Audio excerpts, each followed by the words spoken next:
Kali ini saya akan menjelaskan materi geologi Indonesia pekan yang kedua. Untuk pekan yang kedua ini kita akan membahas terkait tentang kaitan geologi Indonesia dengan potensi sumber daya dan kebencanaan geologi. Untuk sesi yang pertama ini atau part yang pertama ini saya akan menjelaskan tentang kaitan kerangka tektonik yang sudah kita bahas di pertemuan minggu pertama dengan dengan potensi sumber daya dan bencana geologi.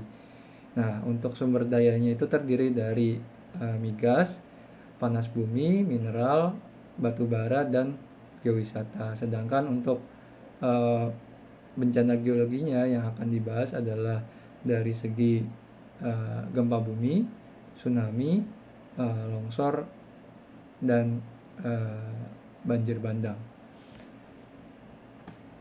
Oke, jadi kalau kita lihat di sini, maka sesungguhnya Indonesia ini terdiri dari tiga bagian jelas ya untuk membaginya, di mana kita mendapatkan adanya bagian yang memang merupakan bagian dari Sundaland, kemudian ada yang memang bagian dari Australia di bagian timur, dan ada zona yang memang berada di tengah-tengah dan merupakan sebagai tepi dari masing-masing paparan, baik itu Sundaland ataupun paparan Sahul di sini. Oleh karena itu, maka kita akan memahami bahwa kompleksitas dan komposisi yang berbeda-beda tersebut akan mengindikasikan sumber daya mineral ataupun potensi-potensi geologi yang berbeda-beda juga. Oke, kita pasti masih ingat dengan bagaimana Robert Hall di tahun 2012 melakukan sebuah rekonstruksi untuk di umur Jurassic akhir sampai Kenozoik. Nah, ini untuk ininya kita bisa perhatikan bahwa model yang diajukan ini merupakan tipikal dari bagaimana benturan-benturan dari berbagai macam komponen tektonik, atau mungkin sebelumnya juga ada istilah teras. Di sini kita bisa lihat bahwa di sini perputarannya adalah perputaran yang berlawanan arah jarum jam. Nah, karena perputaran arah jarum jam, maka kita bisa lihat di sana bahwa dia berlawanan dengan arah jarum jam. Itu yang diajukan oleh Robert Hall di tahun 2011. Tapi ada satu rekonstruksi lain yang dilakukan oleh Repulmans dan Taponier, sebenarnya modifikasi dari Taponier tahun 1982, bahwa tidak serta-merta bahwa model rekonstruksi ini adalah berlawanan dari arah jarum jam, tapi bisa juga merupakan arah yang searah jarum jam. Itu yang direkonstruksi oleh Repulmans dan Taponier di tahun 2003. Nah, ini untuk rekonstruksinya bisa kita lihat di sini bahwa dia searah dengan jarum jam untuk ininya. Nah, ini untuk yang kondisi pas 40 juta tahun yang lalu. Jadi, bagaimana posisi Indonesia kalau seandainya kita bisa lihat, dia merupakan efek dari tumbukan atau karena adanya benturan India terhadap lempeng Eurasia, sehingga mengakibatkan adanya perputaran searah jarum jam di daerah Indonesia secara umum. Jadi kenapa saya bilang ini adalah modifikasi ataupun perkembangan dari Taponier tahun 82? Modelnya seperti ini. Jadi Taponier tahun 82 ini membuat sebuah model dari sandbox bahwa diibaratkan anak benua India ini seperti blok kayu yang menerobos adanya blok sedimen di sini. Nah, kalau teman-teman bisa lihat di sini, maka blok kayunya ini adalah India, dan ini adalah bagian Eurasia. kemudian India terus mendorong dari Eurasia, maka kita akan melihat adanya bentukan-bentukan struktural di sini. Dan berdasarkan model ini, model yang bisa mengkompensasikan dari adanya dorongan dari India di sini, atau model uh, kolisi dari India adalah model perputaran clockwise sebenarnya. Kalau kita bisa lihat di sini, model-model ini akan menghasilkan sebuah struktur-struktur penyerta yang dia perputarannya adalah searah jarum jam. Ini berdasarkan dari model sandbox yang dilakukan oleh Tavernier tahun 82 dan kemudian dikembangkan oleh Repulmas dan Tavernier tahun 2003. Nah, yang mana yang benar? Ya, nanti bisa kita lihat masing-masing. Kira-kira yang paling sesuai menurut kalian untuk secara model geologinya yang mana, itu terserah dari kalian sendiri. Kalau saya lebih suka yang mana? Ya, balik lagi, saya sebenarnya lebih cocok dengan modelnya Hall tahun 2011, ya dikarenakan ini merupakan update yang terbaru atau yang diusulkan oleh teman-teman dari SIARG terhadap perkembangan di Southeast Asia. Nah, ini pertanyaan yang selanjutnya adalah gimana caranya agar Indonesia ini kan luas gitu kan, terdiri dari 34 provinsi, kemudian juga terdiri dari 5 pulau besar dengan komposisi setidaknya ada 17.000 pulau yang ada di Indonesia. Kan nggak mungkin kalau cuman setahun selesai gitu, nggak mungkin. Nah, ini yang sudah dipetakan, jadi dibuat blok-blok sedemikian rupa. Namun sayangnya untuk di Indonesia selain Pulau Jawa, ini komposisinya masih 1:5, bahkan 1:100.000.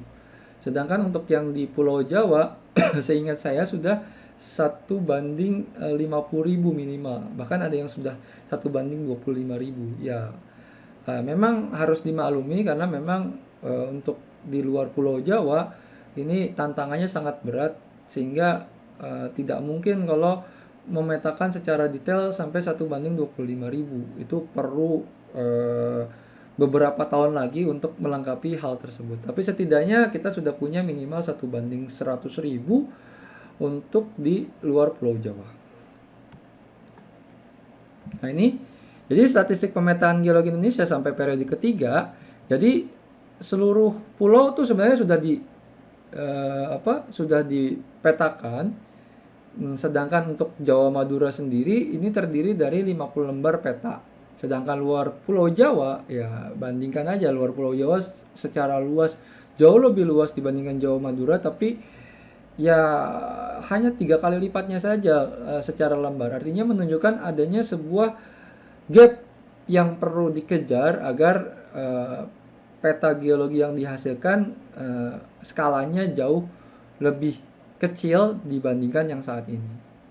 Sedangkan untuk lintasan jalan kakinya ini kurang lebih 3.473.000 km, atau kalau disetarakannya sama aja kalau kita melakukan keliling secara zona ekuator gitu kan di bumi, itu kurang lebih 86 kali. Dan ada kurang lebih 300.000 spesimen batuan dikumpulkan dengan total sampel adalah 600 ton. Dan ini melibatkan 178 ahli geologi, 120 surveyor, dan 75 prospektor. Dan ini juga cukup menyedihkan. Dan ini memakan korban kurang lebih sekitar 20 orang geologi, surveyor, dan prospektor dalam memetakan geologi. Artinya kalau tidak dimanfaatkan dengan baik dan kita tidak mengejar ketertinggalan kita, ya kita tidak menghargai ya para ahli geologi, surveyor, atau prospektor ini yang sudah mengorbankan nyawanya untuk kemajuan geologi di Indonesia.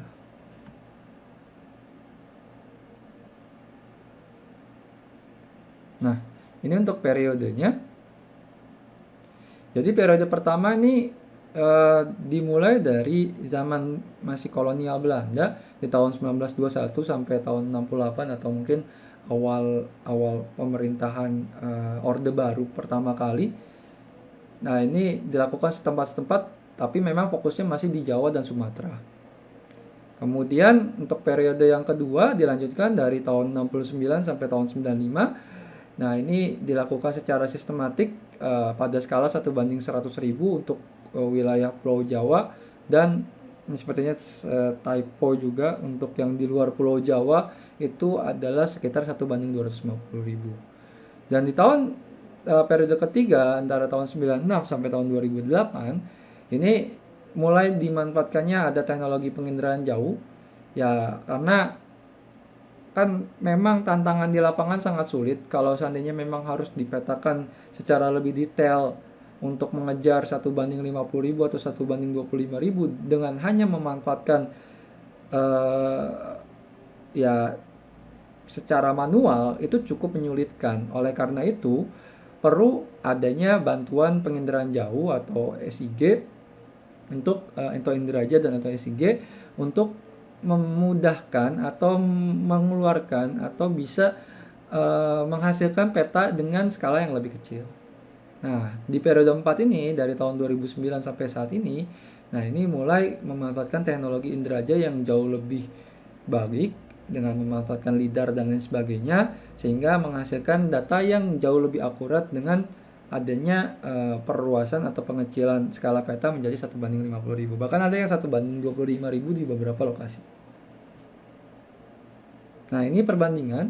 Kalau rekan-rekan bisa lihat bahwa ini adalah yang skala 1:100.000. Maka daerah ini hanya terdiri dari 4 formasi atau 4 satuan batuan di sini. Atau 4 formasi yang berbeda. Namun apabila menggunakan peta geologi Inderaja dengan perluasan 1:50.000, maka kita akan bisa lihat bahwa bagian yang warna oranye ini setidaknya sebenarnya terdiri dari beberapa jenis litologi yang berbeda juga gitu. Ada lebih dari satu bahkan nih, ada warna ungu, ada yang warna hijau, ada yang warna biru dan lain sebagainya. Ini cukup membantu untuk nantinya kalau misalnya memang kurang jelas bisa di cross check ke lapangan. Nah, bagaimana merekonstruksi sejarah geologi Indonesia? Jadi sebenarnya sama dengan kita melakukan rekonstruksi sejarah ketika kita melakukan pemetaan. Namun karena ini levelnya adalah untuk geologi Indonesia dan digunakan sebagai panduan, maka perlu adanya metode-metode ataupun data yang lebih lengkap. Maka di dalam seluruh data geologi ini, ketika ingin merekonstruksi paleogeografinya, ini akan berhubungan dengan beberapa data seperti geokronologi atau kandungan fosil di batuan, kemudian kandungan mineral primer di batuan, ataupun kandungan isotop di mineral atau batuan, serta kita juga mungkin waktu belajar geodinamika kita juga mengetahui bahwa adanya paleomagnetisme yang terekam dengan baik di bagian-bagian kerak samudera, yang itu juga bisa memudahkan kita untuk melakukan rekonstruksi. Yang selanjutnya adalah kandungan potensi sumber daya geologi yang meliputi dari mineralisasi dan migas. Kemudian data-data geologi yang menunjukkan pergerakan tektonik ini seperti data sesar dan arah pergerakannya, kemudian deformasi geologi ataupun paleostressnya itu seperti apakah ada perubahan rezim atau enggak di sana. Kemudian juga catatan-catatan atau data-data rekaman mengenai pergerakan lempeng di masa yang sekarang. Dengan memanfaatkan data-data GPS, kita bisa mengetahui berapa sih pergerakan lempeng per tahunnya. Kemudian karena ini banyak sekali data-data bawah permukaan serta ada data-data di laut ataupun di samudera, maka kita perlu data-data pendukung seperti data-data geofisika yang menunjukkan komposisi bawah permukaan yang tidak tersingkap ke permukaan dan tidak mampu diidentifikasikan dengan baik hanya menggunakan data geologi seperti data-data seismik dan non-seismik, data-data gempa bumi serta data tomografi. Oke, kita akan coba memulai terkait tentang potensi hidrokarbon. Nah, kalau teman-teman lihat bahwa ini adalah petroleum system dari sebuah cekungan sedimen di daerah foreland. Nah, daerah foreland itu adalah daerah yang stable. Biasanya tidak ada banyak struktur penyerta karena memang daerah yang indikasinya merupakan daerah yang pasif margin. Nah, ini kalau teman-teman bisa lihat, ini adalah wilayah yang kita indikasikan adanya prospek karena adanya endapan secara atau jebakan secara stratigrafi. Ini juga bisa kita lihat di sini bagaimana adanya sosrok yang nantinya akan bermigrasi ke arah yang lebih tinggi di sini. Jadi kalau kita bisa lihat di sini, kita akan menemukan beberapa arahan di mana awalnya kita akan ketemu cekungan, kemudian kita akan mengetahui bagaimana play konsep yang ada di cekungan tersebut, sehingga kita bisa menentukan bagaimana prospek di cekungan tersebut. Nah, setelah dilakukan pengujian prospek, maka kita akan melakukan sebuah pencarian di daerah tersebut, apakah memang secara perhitungan prospek itu benar atau enggak di lapangan. Kemudian setelah kita dapatkan perhitungan yang lebih akurat dengan meng-cross check dari data lapangan, maka kita akan mendapatkan sebuah field yang kita kenal sebagai field evaluation. Nah, ini keterbentukan dari cekungan dan setting tektonik. Jadi pada kondisi tektonik, yang manakah yang akan membentuk cekungan sedimen? Nah, ini bisa macam-macam sebenarnya. Jadi bisa saja di divergen itu juga memungkinkan karena kita bisa mengetahui bagian di sebelah ini, kita akan mendapatkan sebuah lembahan yang terbentuk akibat dari rifting atau pengapungan tadi. Tapi juga bisa aja di sini ya, di daerah convergence yang collision, sebenarnya ada bagian yang dia terkompens karena dia menubruk di bagian ini ya tadi, di bagian yang di depan kristal struktur di sini, dia akan membentuk semacam bentukan rendahan akibat kompensasi tubrukan tersebut. Jadi kan menukik gini kan, bagian ini naik, nah bagian yang sebelah sini dia akan membentuk semacam cekungan karena tadi naik yang terdorong tadi. Nah, kemudian naik, kemudian bagian sini kan yang yang dia memungkinkan adanya ceruk atau cekungan di bagian tersebut. Tapi di bagian subduction ya kita kenal sendiri, di Indonesia kita akan ketemu yang namanya fore arc, kemudian intra arc ataupun back arc yang ada di zona subduksi. Jadi ketika dia subduction, kemudian di bagian tertentu dia akan muncul volcano di sana, maka di bagian depan dia akan ketemu yang namanya fore arc di sebelah sini, dan di antara dari si volcanonya kita ketemu yang namanya intra arc di sana, cekungan kecil biasanya, dan di bagian belakang dari si intra arc kita akan ketemu yang namanya back arc basin, atau mungkin banyak menyebutkan juga sebagai rector arc. Dan juga kita akan ketemu juga di bagian transform. Kenapa kok di transform juga bisa membentuk? Ya tadi kan menentukan adanya splay ketika dia transform yang memungkinkan adanya model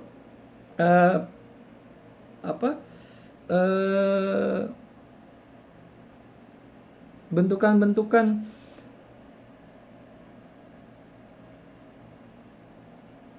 basin and range yang terjadi di sana gitu loh. Ada lembahan dan tinggian di bagian tersebut. Nah, ini yang kita akan mendapatkan bahwa di bagian-bagian celah-celah inilah yang nantinya akan menghasilkan sebuah cekungan yang memungkinkan untuk terendapkan sedimentasi di sana. Nah, ini tadi ya bagaimana keterbentukannya. Dan ini untuk plate motionnya. Jadi kita akan mendapatkan beberapa retrospective subthread, di mana kalau yang oceanic cracks, kalau convergence kita akan ketemu yang namanya oceanic trend. Kalau untuk yang strike slip kita akan ketemu interpret oceanic transform related basin, Dan untuk yang divergent kita akan ketemu yang namanya back arc basin dan oceanic rift. Sedangkan untuk yang transitional, untuk yang convergent kita akan hanya menemukan di bagian convergent saja, yaitu untuk forearc dan transslope basin. Sedangkan untuk yang continental crust, komposisinya untuk yang di convergent kita akan ketemu yang namanya peripheral and rector arc forearc basin. Kemudian juga ada transit top basin atau piggyback basin. Sedangkan untuk yang selective kita akan ketemu interplate continental transform related basin, serta kalau yang di divergent kita akan ketemu yang namanya passive margin dan plate margin. Nah, ini adalah cekungan sedimen dengan beberapa tipenya. Kalau seandainya berdasarkan dari badan geologi kita akan ketemu yang namanya 128 cekungan, di mana dari 128 cekungan itu belum semuanya sudah berproduksi. Ini masih banyak yang di discovery untuk menjadi tantangan di masa yang akan datang, apakah memang bisa meningkatkan produksi yang ada di Indonesia. Dan beberapa fakta yang ada di dalam cekungan sedimen ini, maka kita akan mendapatkan beberapa cekungan-cekungan ini ternyata berada di zona tektonik aktif, ditandai dengan adanya zona gempa bumi berwarna biru. Nah, ini untuk yang cekungan sedimen tersier yang ada. Nah, ini buku yang cukup baik ya untuk dibaca. Kebetulan ada di perpus kita. Nanti kalau misalnya pandemi sudah selesai, kalian bisa membaca-baca. Saya juga ada. Nanti kalau misalnya ada yang perlu, nanti bisa japri saja kepada saya. Nah, ini nanti akan di part selanjutnya saya akan membahas tentang potensi batu bara, dan ternyata kita akan mengetahui bahwa di daerah-daerah yang memiliki cekungan sedimen untuk hidrokarbon ini ternyata ini juga berpotensi menghasilkan batu bara. Nah, seperti apa kok bisa beberapa cekungan tersebut menghasilkan potensi batu bara? Nanti akan saya bahas di part kedua, dan beberapa potensi-potensi lain yang akan saya bahas di part yang kedua. Demikian, sekian dari saya, kurang lebihnya mohon maaf. Assalamualaikum warahmatullahi wabarakatuh. Selamat siang. Sampai ketemu di part yang kedua. Terima kasih.